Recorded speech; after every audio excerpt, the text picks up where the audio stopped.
Hello, everybody. It's Mr. Dore back again with the Nottingham Forest Rotherham preview. I hope everyone's fit and well. I hope everyone's buzzing from Saturday's fantastic win against Blackburn. I'm buzzing, but we're back again, this time at City Ground against a Rotherham side that's above us. Not been playing around. I know they lost against Norwich on Saturday, but this team, Rotherham, they've got a good record at City Ground. And plus, I've got in a Rotherham fan called Josh. He's going to give us the insight on how their season is, the players they've brought in, and plus their form as well. Like I said, they got promoted from League One. So right now, I'm going to bring in Rotherham fan Josh. How's it going? How you doing, Josh? How you doing? Are you okay? I'm not bad, mate. You? Yeah, I'm fine. First of all, this is Josh, Rotherham fan. Before I do start, Josh, we're going to talk about was it 2 seasons ago when I think you beat us 2-1 at your ground? Yeah, New York Stadium. Yeah. Yeah. So, did you go to the game? Yeah, I was at the game. Yeah, and how do you think it was? I was impressed with the performance. I mean, obviously you had Martin O'Neill back then, and obviously you had a lot of good players. But I always backed us that season to win at home, and obviously we don't really have the best record against Forest. But before the game, I was really confident. I was thinking, we can go and do this. I don't believe Forest were on the best run when we played you at that time, but it's the Championship. Anything can happen, and obviously we got the 2-1 win. It didn't really mean much in the end because we still got relegated. But I always believed that we would get the 3 points that game, and we did. And it was from that moment on that I didn't really believe that Forest would get in the playoffs either, because I didn't really understand why you sacked Aitor Karanka that season. I mean, yeah. Karanka's a very experienced manager at this level. Yeah, he's quite stubborn, and his style of play stays the same. But you are, I won't say you guaranteed a promotion, but you guaranteed a top 6 finish with him. And obviously, when you sacked him, and you brought in Martin O'Neill, I'm like, fair enough, he's a club legend. You brought Roy Keane back, another club legend. But I never really thought that you'd stay in the top 6. And that's really the thing with that's the thing with Forest. There's not really much stability. You're constantly changing managers. I don't know what goes on behind the scenes. There's constantly bringing in new players. There's not really there's constant change at Forest, and I think that's why the main reason why you've never really progressed and pushed on. Well, I'm going to start with Rotherham, which I thought I brought you in, Josh, to talk about Rotherham. I'm going to start with your manager, Paul Warren. Has he been there for 2 years?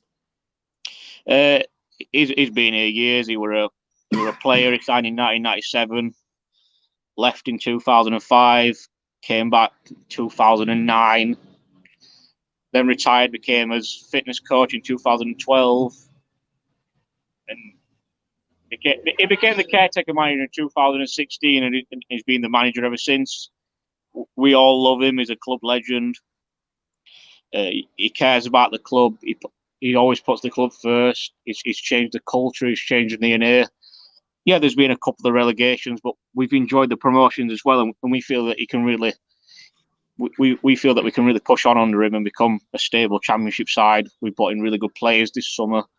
Yeah. And I looked at the fixtures. I thought it were going to be difficult, but I've been really disappointed so far, because I believe we should be on more points, but it's just silly errors that's costing us. Yeah. You talk about players you brought in. How many players have you brought in? We've signed 9. We've signed 9 new players this summer. Pretty hell, nearly with Forest. But no, I've been really impressed with the signings. We signed players in the right areas. I would have liked to see a new left back brought in as well to challenge our first choice left back, Joe Mattock. But I think given the finances that we have, it had been a bit difficult. But I'm still very happy with the squad. We've got a very strong squad. We've added some quality. The recruitment team once again have earned their money, and I believe that we do have the squad strong enough to stay up. and to progress. But we really need to cut out the silly errors. With the season so far, how has Rotherham been playing? We've played really well. Funnily enough, two of our best performances have both ended up in defeats. Okay. We played really well against Millwall at home, lost 1-0. We played really well against Norwich at the weekend and lost 2-1. But, Yeah. 5 points after 5 games. It's not the worst start, but, we've conceded 5 goals this season. 2 have been on goals, 2 have been from penalties, and 1 came from a mistake from open play. So you can understand why I said that we really need to cut out the silly errors. So with who's the main player that Forest have got to watch tomorrow? Obviously, at the weekend, our main striker who got 17 goals last season, Freddie Ladapo, got off the mark this season. He unfortunately missed a penalty, but he caused Norwich's backlines a few problems. We've got Kieran Sadler, who we signed from Doncaster. Obviously, he was on the bench at the weekend, but I expect him to come in for this game. He's a very good set piece taker. He's a left winger. He'll cause Forest a number of problems. Michael Heckway, centre back, very good at both boxes, defending set pieces and attacking set pieces. We've got a bit of Championship experience now. We signed Jamal Blackman from Chelsea, who's been at this level before. Very very solid keeper. Yeah, I've been very impressed with him so far. Made numerous key saves at the weekend against Norwich. But I'm very impressed with his midfield. We've got some really good midfield players. Obviously, Matt Crooks hasn't been the greatest so far this season, but he is someone when he's on top form, he can really hurt players. We've got Dan Barlasser, who signed from Newcastle, who was on loan here last season. His passing is very good. And obviously Sean McDonald's, who's defensive midfielder, who's very silky and he's very good at passing on the ball. So we do have quality. We do have quality, and that's something you don't really assume with Rotherham. You always think, they're always that side that's going to work hard, play long ball. But this season, we still kept the same style. We're still going to go long. We're still going to be in opposition's faces. But we have the potential to now keep the ball a lot better, play more passing, possession-based football. But we also we can play numerous different ways, and that's what's very exciting this season about the squad. Right. I predicted Rotherham, like their team, like they keep going up and down, up and down, up and down this season. Where do you think Rotherham will finish the season? Another one before I start this. Yes, please. I don't want to just get it yet, like half past. Get me at half past. Yeah.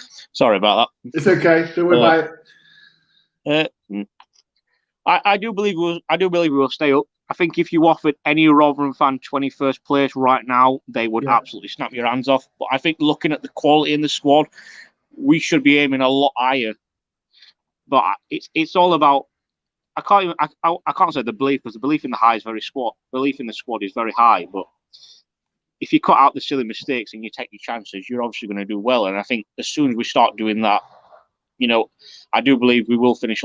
I do believe we do well. And I think 16th place doesn't sound too unrealistic. I understand people watching this will be like, Rotherham 16th place. That sounds very unrealistic. But I looked at league table and I thought to myself, Rotherham or above Forest. I was like, oh my god. But I think looking at the squad that we've got, and we kept more. I think we kept pretty much all of last season's squad. We added some really good quality who could easily make the step up to the Championship and who were already Championship proven. So yeah, I wouldn't say 16th place is unrealistic, but as I've said, if you offered any Rotherham fan 21st place, they'd absolutely snap your hands off. Yeah. So like there's a massive game for like both teams. Josh, what do you think? No, wait. Next question before I give you the score prediction. Where's the weakness in the Rotherham side? We always seem to concede goals after 90th minutes. So, I mean, if it's 1-1, you should be rubbing your hands. Or if you're losing or drawing, you should actually be rubbing your hands, because in the last 3 games, we conceded 3 goals in added time. Josh, did you watch Forest last season? We concede every time in the 90th minute. So we're exactly the same. So I don't know. Like So anything could happen. anything could happen. One stat I did check is because I always like to look at how well we do against teams and what we've done in the past. We haven't won at the City Ground since 1955. Bloody hell. Is it? Yeah. It is, 65 years ago. We've only ever beaten you 3 times in our history. I never knew that. You know what? Because I'm good with stats, but because I come from work, I've not looked down on my notes. So that's obviously we beat you in the last fixture, but that was at home. We normally tend to draw against you or lose against you. I've been to the City Ground 4 times in my life. 3 times watching Rotherham, once watching Charlton because I have a mate who came up for the game and we had we weren't playing that weekend, so I thought I'd go and watch Charlton to go and see him. Okay. I've never seen Rotherham score a goal at City Ground, but I saw Charlton score a goal. Oh my god. So you know what? I was about to ask you, Josh. Like I know fans can't go to the ground. How have you been feeling not being going to the ground? Well, it's been massively disappointing. Obviously, I follow Rotherham up and down the country every single week. Go to every away, majority of the away games. Yeah. Obviously, go to all the home games. It sounds daft because obviously I have mates who don't like football, and it's like, oh, it's only just a game. It's like, but it affects our mental health. We go to the game to see his mates. We go and see his mates. It makes our weekend. It makes our weekend. Obviously, if you have a tough week and then you go to football on a Saturday or a Sunday or whatever it is. Yeah. So it's affecting everyone's mental health. It frustrates me because you see like places like New Zealand who have got full rugby stadiums, and then you see how badly our government have dealt with everything. It's like just really frustrating. But it's just one of them things that we have to deal with. It's not nice watching the football on a TV screen or your phone, but where you watching the game? Have to deal with. Where are you watching the game tomorrow? I'll be watching it on my phone. Oh, okay. Right. So last one, Josh. What do you think the score will be tomorrow? I'm normally a very positive person, but when I saw the last time we beat you were in 1955 at the City Ground, it was like, what do I really say about this? Obviously, if you had your previous manager, Sabri, I can't pronounce his surname, but if you had your previous manager, I'd probably be a bit more positive. But now you've got Chris Hughton, a very experienced Championship manager who's been there, done it, got the T-shirt for it. It's like, I don't really know what to expect. We've done so. I mean, we're not really known for doing well away from home in the Championship, but without the crowds, it's like there's no pressure on us. So it's like we can perform. I mean, both away games we've had so far this season, we picked up a win at Wickham and a draw at Birmingham. Yeah. So I mean, that's very good for us. So it's like, so a part of me is saying we can go there and get a result. Obviously, Forest are beatable. We've lost 2 games at home, so I think you should be confident. But at the same time, we've got Chris Hughton is an experienced manager as well. Come on! I mean, Come on, Josh. I mean, as much as I'd love us to win, and I hope we do win. My heart says a draw. I'm hoping. I think a draw, 1-1. 1-1. So you think you get a point at the City Ground? Yeah. Wow. Wow. Okay. Quick question as well. Like I said, from a Rotherham fan, from this season, how do you think Forest have been this season? Well, when the fixtures came out and I saw that we played you on the 6th, I always look at the first 6 fixtures and I was like, we played Norwich on the 5th fixture and you on the 6th. I'm thinking these are our 2 toughest games.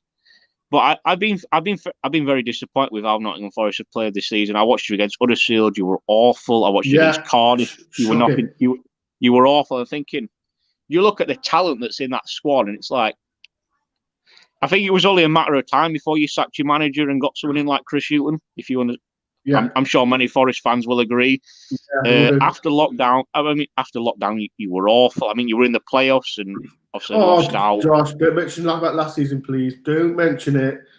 I've had so much bad memories. Please don't. I am sorry, but and to be fair, last season I was very impressed with Forest prior, and then after lockdown, I'm thinking, nah, surely they'll make it. And then I was watching them. It's like, what's going off here? What's changed from March to now? And I think so. I thought I'd give the manager a benefit of doubt. Before the season, I don't really like making predictions, but I thought I'd make one. I'm like, I'll have Norwich in the top 6. I'll have Nottingham Forest in the top 6 again. Sorry. Yeah. And I mean, you may well make the top 6. Obviously, now you've got a very good manager in Chris Hughton. But it's like I don't really know what changed with your previous manager. The football was far too negative. It was just passing sideways, backwards. There were no attacking intent. And you look at the attacking players that Forest have: Lyle Taylor and Lewis Graben. I fully expect Lewis Graben to score tomorrow. I mean, he used to play for us, so he's bound to score against us. Yeah. yeah. He's due a goal. I mean, you've got a very good attacking player, Joe Lolly. I mean, are we still at Nottingham Forest? I don't know because Joe Lolly? Yeah. Oh, okay. I'm a big fan of Joe Lolly, and obviously when he were at Huddersfield at Premier League, I thought when they sold him to you, I'm like, why have they done that? Obviously, he had a very good season with Nottingham Forest, and he's still there. I'm like, how have you managed to keep hold of him? The thing about Joe Lolly, like, he's not been great. At the end of last season, he did come up sometimes with a few games, but he's not been fantastic as the rival fans think. So, like, he scored against Blackburn, was a fluke, but that win, Rotherham should be afraid. They should be afraid. I personally, I think it'll be a big score for us. I don't know why, but it will be a big score. But we have to see how it is. I've asked you, like, you said 1-1, didn't you? 1-1.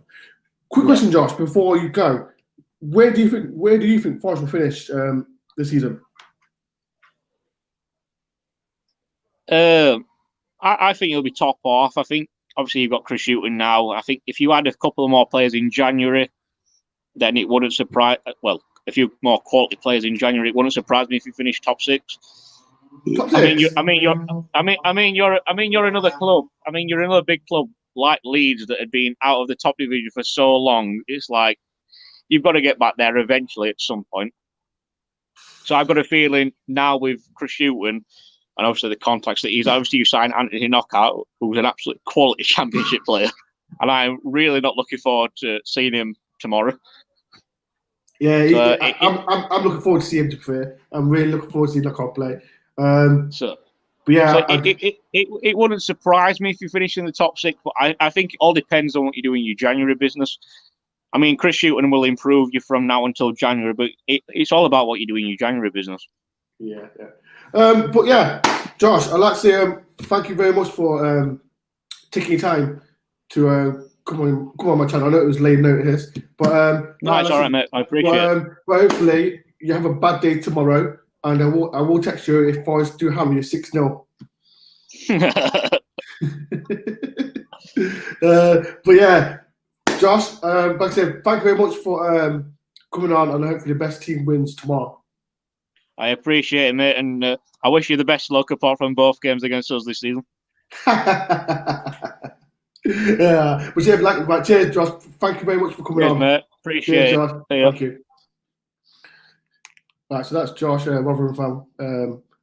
But like I said, before I do go, people, what does everyone's prediction is for tomorrow? I'm not like if you want me to channel, make sure you do subscribe, please. And please hit the like button as well. What's everyone's prediction for tomorrow? I'll put some comments up. So Ben, where is that? I'm looking up. So David Price says 2-0.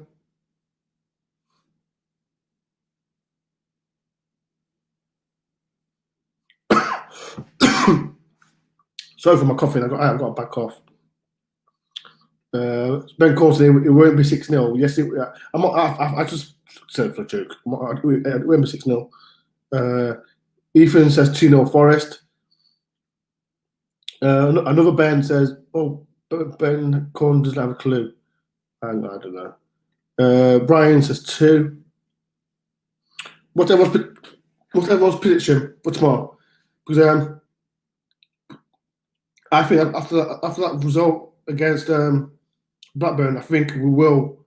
I think it'll be a big result. To be fair, but yeah, massive game tomorrow. But like I'm doing a live stream tomorrow, so please, if you are new to the channel, make sure you do hit the subscribe button as well. Please like as well, and like I said, what's your comment? What's your score going to be tomorrow? I'm going to be live about 7:30. 7:30 I'm going to be live, so please come and join me. I will be joined by Martin Price again. So I really did 28 people. Oh, 28 people. Thank you very much for coming on as well. We'll just take this off. Andrew Waite says 3-0. What's happening? I listen to it. It's paperwork. Personally, I just don't think it's gone through. I just don't think it's gone through. But it is what it is. But yeah, everyone, thank you very much. Thank you very much for tuning in.